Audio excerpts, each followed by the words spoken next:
En muchos casos, cuando hay violencia contra la mujer, como ustedes saben, porque va a la comisaría o a veces ni siquiera va, no tiene quien la atienda, va a la clínica o al hospital o al centro de salud más cercano y la devuelven a la casa. Entonces eso no le soluciona el problema, al contrario, la agresión continuaría hasta que bueno, lo terminan matando. Sobre lo que me preguntaste sobre la aceptación del programa del plan educativo de educación sexual, yo estoy 100% de acuerdo, no tiene ningún caso de discusión. O sea, la educación del tipo sexual en las escuelas tiene que ser primordial. Lamentablemente, la realidad es que no tenemos gente capacitada para eso. Entonces tenemos que ir un paso más atrás en la capacitación de quienes van a dar esa capacitación. Casualmente, no existe hoy un plan, y yo me atrevo a todos los que quieren incluir, no están incluidos, eso es verdad. No solamente porque sea un país que está muy influenciado por la Iglesia, sino porque no tenemos las posibilidades ni económicas actualmente, ni las políticas interesadas en hacerlo. Estas discusiones, obviamente estoy de acuerdo, son muy positivas para poder influenciar. Nosotros lo que hacemos en Fuerza Popular, y con su segunda parte de la influencia sobre nuestro partido, hemos ido a escuchar, y particularmente vengo trabajando hace ya casi 2 años, que participé en las municipales, de ahí me quedé trabajando formando bases, y lo que hacemos, o lo que hemos hecho hoy, es ir a hacer encuentros con la población, a recoger sus necesidades más primordiales, y el plan Perú se basa en eso, en lo que hemos escuchado a la gente. No se basa en un plan, podríamos haber hecho un plan de 300 páginas con todos los técnicos que hay, pero lo que hemos hecho es escuchar cuáles son las necesidades que ellos priorizan. Si es que hubiera habido de repente una aceptación, y hay sitios que yo concuerdo donde no se ha reunido con algunos grupos porque no se ha podido hacer, pero muchos de ellos no quieren ni venir a escuchar estos temas, pero ella nos da la libertad también de hacerlo y de escuchar y de poder llevar las inquietudes de las personas y de la gente, ¿no? Siempre en un tema, digamos, de discusión para ver cuál es la mejor política que se puede hacer. ¿Sería? El Plan Perú está de acuerdo en que sea terapéutico, ¿no?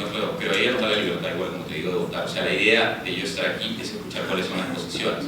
Yo te podría comentar, realmente vamos a tocar el tema del aborto más adelante, para no adelantarme nada, ¿no? Ok.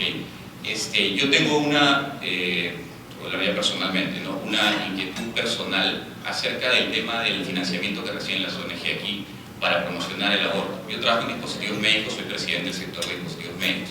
Entonces, el año pasado hubo un caso donde se descubrió que se financió casi $3 millones a Impares, a Pronsex y a otras ONGs que son pro aborto, porque esta ONG trafica con órganos en Estados Unidos.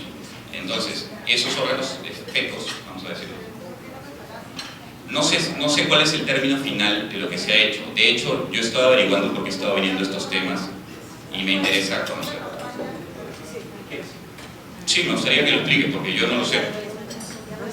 Y lo buscaré. No, fue una campaña que se hizo contra Planet Parenthood, donde se empezó a decir de que se traficaba de órganos y que se alentaba en los países, sobre todo en América Latina, donde está prohibido, y en Centroamérica, se alentaba el tráfico de órganos, o sea, se alentaba el aborto para tener órganos que se puedan, y de hecho yo lo he visto en redes sociales, sobre todo en Twitter, donde se ponían órganos, bracitos, deditos, o sea, todo eso para, digamos, alentar, pero no, digamos, no es que tú alientes el aborto. La pregunta que he dado aquí es, dado el caso, el cuadro que ha presentado Carmen sobre embarazos no deseados, dado el caso de que ahorita hay muchísima,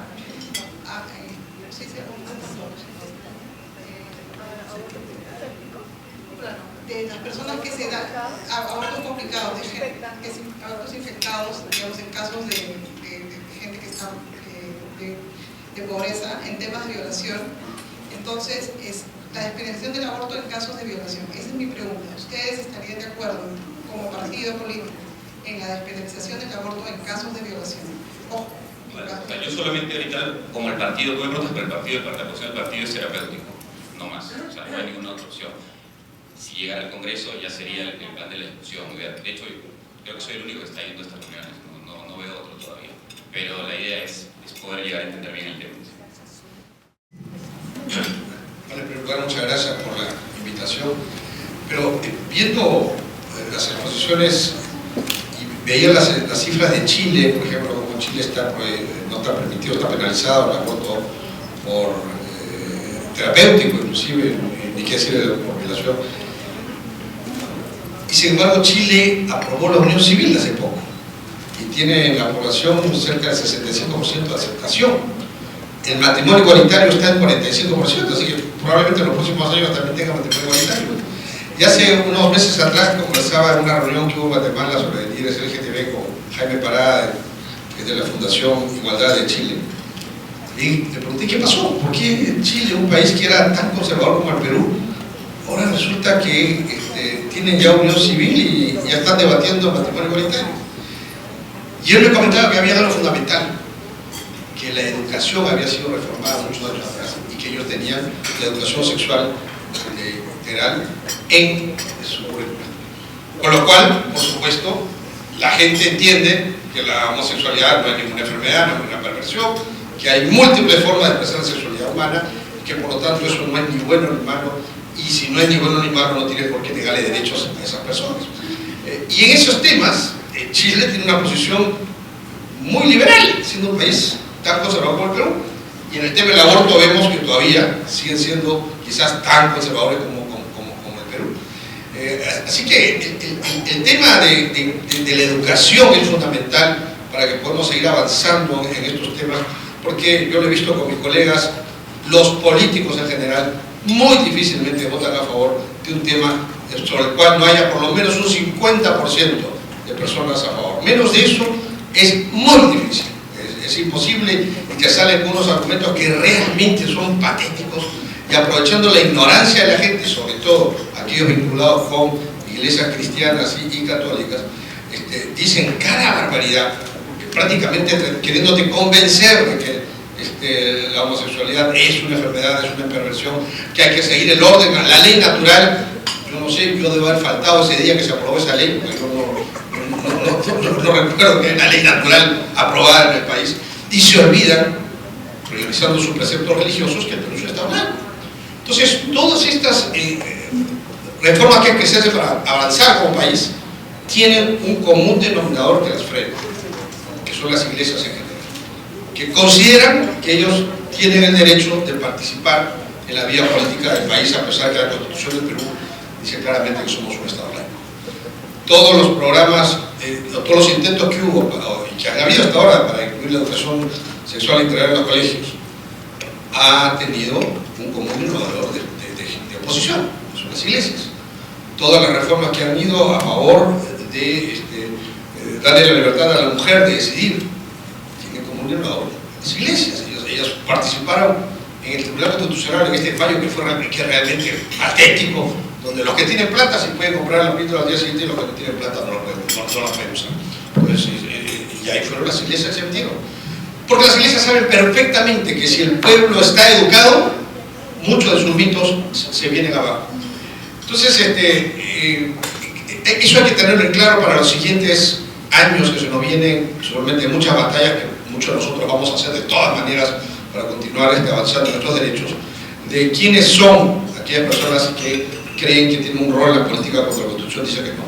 En el caso del aborto por violación, por supuesto que estoy totalmente a favor que sea la mujer la que decida. En mi posición personal, si yo tuviera una hija de un problema de ese tipo, trataría yo de convencerla que tenga el hijo, pero si ella considera que no lo debe tener porque es un trauma para ella terrible, por supuesto que yo priorizaría la salud, no solo física, sino psíquica de mi hija, y si me pide que la ayude para abortar, yo ayudaría.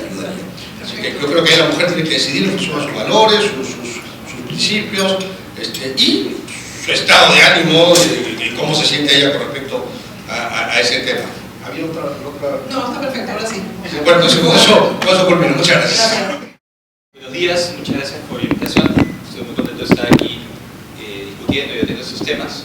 Sobre todo, tener tanta información, yo pediría a los organizadores si los PowerPoints también nos lo pueden alcanzar vía correo electrónico, porque hay mucha data que nos puede ser muy útil en debates públicos, donde no necesariamente hay los consensos que parece haber acá, sino que las cuestiones son más complicadas. Yo personalmente me considero feminista y creo que la perspectiva de género es una perspectiva fundamental en toda política pública y en todo debate público.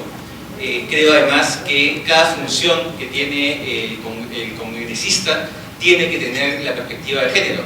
En el tema de representación, como decía Carlos, es fundamental elevar el nivel del debate. Esta no es una discusión ideológica, esta no es una discusión religiosa, esta es una discusión que se tiene que hacer con cifras y pensando en políticas públicas y pensando en las mujeres y en los hombres, con políticas pensadas para la salud y los temas que hemos visto. En el tema legislativo es fundamental, entre otras cosas, la aprobación de la despenalización del aborto por casos de violación, y ahí yo creo además que el impulso puede venir de manera multipartidaria en el próximo Congreso. Esto es uno de los temas que me une con Marisa, por ejemplo, y con gente de otras bancadas, y creo que va a ser muy importante que este proyecto no salga solo de una bancada, sino que se forme un grupo, un espacio donde se pueda impulsar esto y que se vea gente de distintos espacios. El tema de fiscalización, fundamental ver cómo se están aplicando estas políticas públicas, fundamental ver cómo están funcionando esas comisarías. Un dato que a mí me llena de espanto es pensar que somos el país con más denuncias de violación en la región, pese a que probablemente somos uno de los países que hace más difícil que una mujer denuncie una violación. Imagínense la cifra en negro que hay ahí y la cifra real, que es una cosa realmente espantosa y dramática. Y también hay una función de los congresistas que rara vez se menciona, normalmente se habla simplemente de legislar y fiscalizar, que es fundamental, que es la elección de altas autoridades de organismos constitucionalmente autónomos. Si el día de hoy no se reparte la píldora del día siguiente de manera gratuita, es porque hubo un tribunal constitucional conservador nombrado por el Congreso de la República que, yendo en contra de su jurisprudencia, se trajo abajo este tema. Entonces es fundamental a la hora que el Congreso nombre autoridades, que nombre autoridades que tengan perspectiva de género, y bueno, y ni qué decir que hay una presencia mayor de mujeres, ¿no? No puede ser que en la historia del TC haya habido 2 magistradas. En toda la historia del Tribunal Constitucional peruano, 2 magistradas. Y claro, fue un grupo de hombres el que decidió el tema de la píldora del día siguiente, yendo en contra además de una de sus sentencias. Entonces es fundamental, digamos, dar este compromiso el día de hoy y afirmar que esos temas tienen que estar presentes en todos los roles que deberíamos cumplir como congresista a partir del 28 de julio. Muchas gracias. Gracias, doctor. Fiorella, por favor. En primer lugar, deseo felicitar a las expositoras. Los diagnósticos presentados son muy buenos y coinciden con los que tenemos en nuestro plan de gobierno. A mí como miembro del plan de gobierno me toca defender cuáles son las propuestas concretas que hemos trabajado. En primer lugar, el gran problema estructural que está detrás de este tema que hemos discutido es la gran pobreza que existe todavía en nuestro país, ¿no? Las desigualdades de oportunidades para todos los peruanos. Y concretamente, en el tema de educación sexual, lo que estamos proponiendo es, en primer lugar, el crecimiento del presupuesto de salud en 0.5% anual hasta alcanzar el promedio del continente, que es de 7.5%. Proponemos reformar el currículo de la formación inicial y la formación en servicio de los docentes para desarrollar habilidades socioemocionales para que puedan promover la convivencia escolar y prevenir la violencia que hoy existe, especialmente en el tema del bullying. Implementar una política de prevención social de la violencia y el delito, especialmente el acoso escolar, la violencia en el hogar, especialmente contra la mujer, el embarazo adolescente, como bien se ha mencionado, y los hogares monoparentales, ¿no? Con jefatura femenina, las pandillas y la violencia, que seguro ya me complementará Gino, en los barrios, el empleo precario, el consumo del alcohol y de drogas ilegales y el uso de armas de fuego. Proponemos crear un programa presupuestal de prevención del embarazo adolescente y modificar el artículo 4 de la Ley General de Salud, la Ley 2684-2, para brindar información a los adolescentes sobre la salud sexual y reproductiva, garantizando su derecho a la intimidad personal y a la información. Tenemos previsto llegar a una cobertura también del 95% de la población con servicios públicos de salud. Hoy no se está trabajando en la reforzar la atención primaria de la salud. Y ahí es donde está uno de los principales puntos de nuestra atención. Hay que tener una política mucho más preventiva en el sector. salud. También estamos proponiendo una ley de no discriminación laboral hacia la mujer, buscando la igualdad de salarios y la igualdad de oportunidades respecto a cuotas de participación. Se promoverá una mayor presencia femenina en los programas de educación básica alternativa de jóvenes y adultos. Se creará un observatorio de violencia contra la mujer y el programa Barrio Seguro, que se lo dejo a Gino para que lo comente más. Fortaleceremos los centros de emergencia contra la mujer, y en las comisarías también se está proponiendo reforzar en las comisarías principales un módulo de atención a la mujer víctima de violencia familiar y sexual. Con eso le doy. Es cómo llegar al líder con sus propuestas, que están muy interesantes, y cómo garantizarnos, ahorita que estamos aquí escuchándolo, que cuando de llegar al poder o de llegar al Congreso, lo que están diciendo ahora se va a materializar. Mira, el líder está, digamos, no solo perfectamente al tanto, sino ha hecho suyas todas las propuestas que han presentado los colegas. Hemos preparado un equipo amplio. El plan de gobierno ha sido revisado por PPK en detalle. Hay cosas que salieron, y lo que quedó es, digamos, expresa bien el ideario y el compromiso del líder del partido y de quienes integramos Peruanos por el Cambio. O sea que no hay ninguna duda en ese sentido. Además, quienes lo conocen saben que es un liberal y ve esto como, digamos propuestas muy naturales, que se derivan de digamos, el compromiso con la libertad de decisión de las personas y la tolerancia, además. O sea que sobre ese tema no tenemos ningún problema. Sobre si esto se hará realidad, muchas de las cosas que pasan por el Congreso no dependerán solo de nosotros, pero sí nos podemos comprometer. De hecho, estamos comprometiéndonos a dar esa pelea. Muchas gracias, Gino. Ahora vamos a... Para nosotros en el Frente Amplio es fundamental que se discuta en este proceso electoral propuestas como esta, que como bien se ha dicho, terminan siendo invisibilizadas, terminan siendo puestas como asuntos de segundo orden. Y creemos que no es así, creemos que son parte fundamental de construir una mejor sociedad, una sociedad más justa, más igualitaria. Entonces, en el Frente Amplio está en nuestro programa de gobierno las propuestas en relación a salud sexual y reproductiva, pero desde un enfoque de igualdad en su conjunto, ¿no? Entonces no son propuestas aisladas, tienen que ver con reconocer que hay un problema estructural de desigualdad, de violencia, en particular hacia las mujeres. Por ello hemos enmarcado, además de las propuestas de política pública en relación a salud sexual y reproductiva, un conjunto de propuestas que también apuntan a reconocer el trabajo de las mujeres, porque si no somos capaces de reconocer que hay una brecha que impide el acceso de las mujeres a riqueza por producto de su propio trabajo, no vamos a poder reconocer que ese es un problema mayor. Entonces nuestro compromiso es sí con garantizar que las mujeres y en general la ciudadanía pueda acceder a educación pública, que además eso es muy importante, educación pública que garantice el conocimiento de los derechos sexuales y reproductivos. Nuestro compromiso es con la educación sexual integral, que no se viene implementando.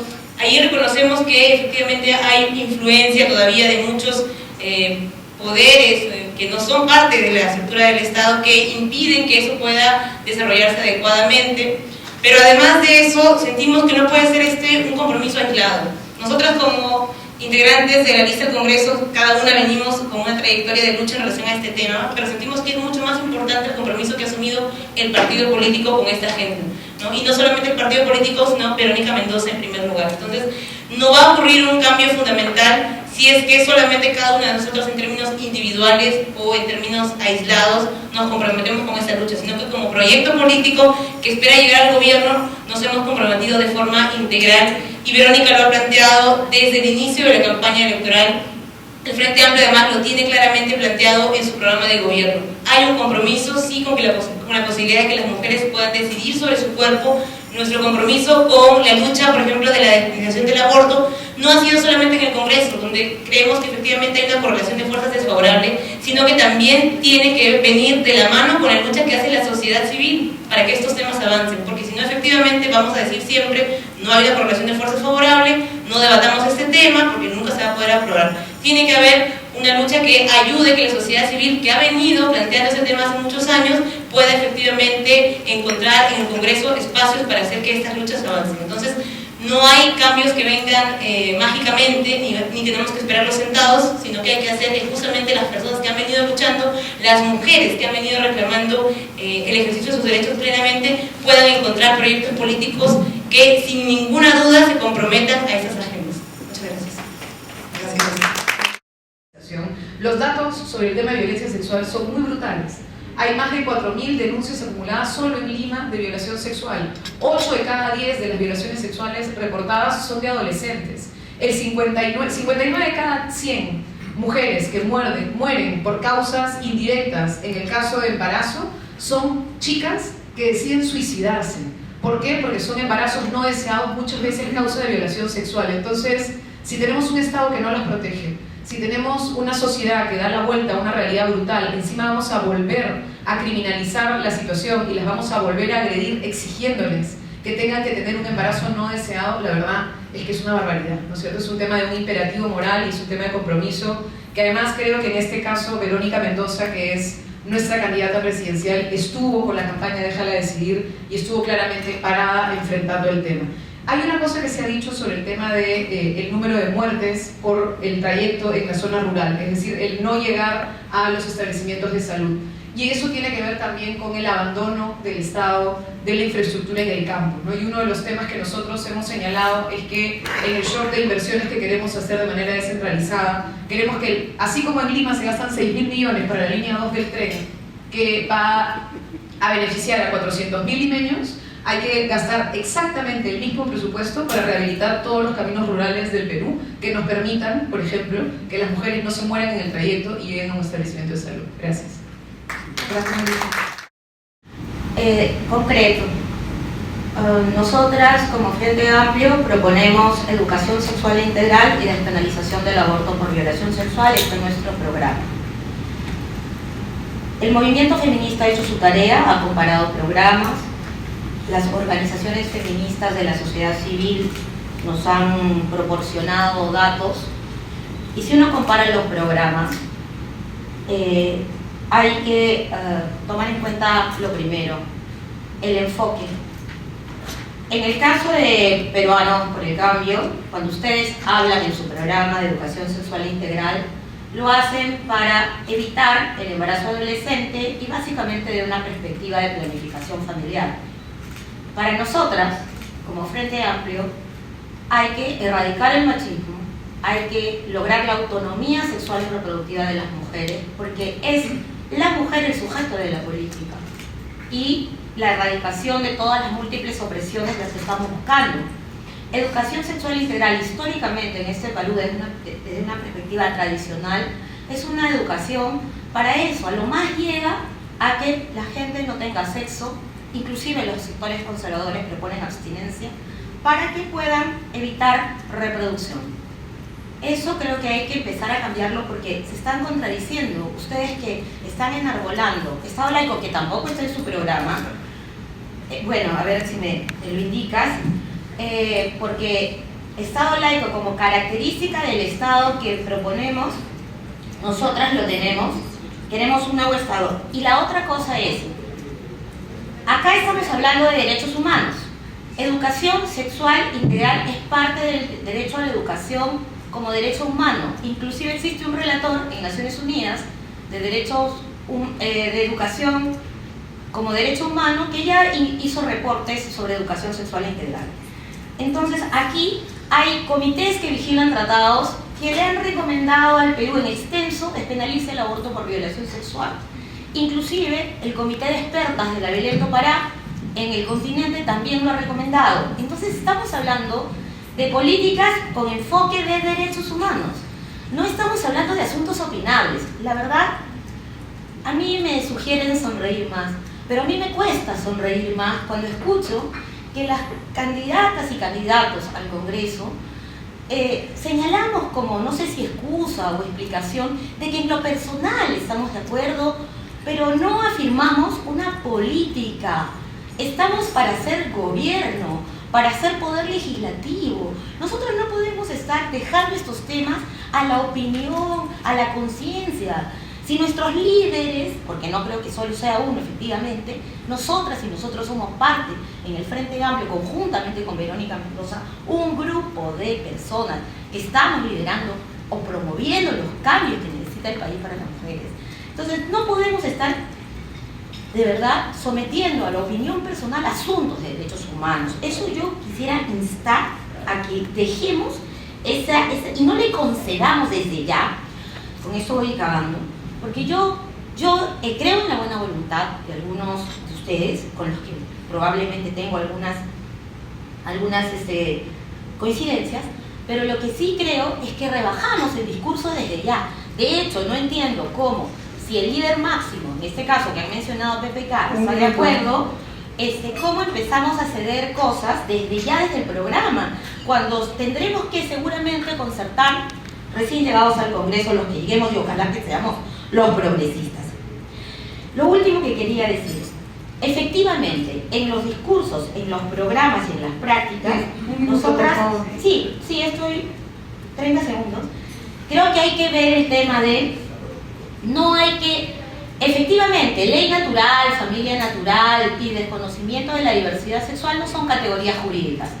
Y eso hay que cambiarlo, ¿no? Eso definitivamente no podemos hacer que lo natural tenga un estatus jurídico que no lo tiene y que sea el argumento por el cual desestimamos derechos, dejamos de garantizar derechos de todas las personas por igual. Okay,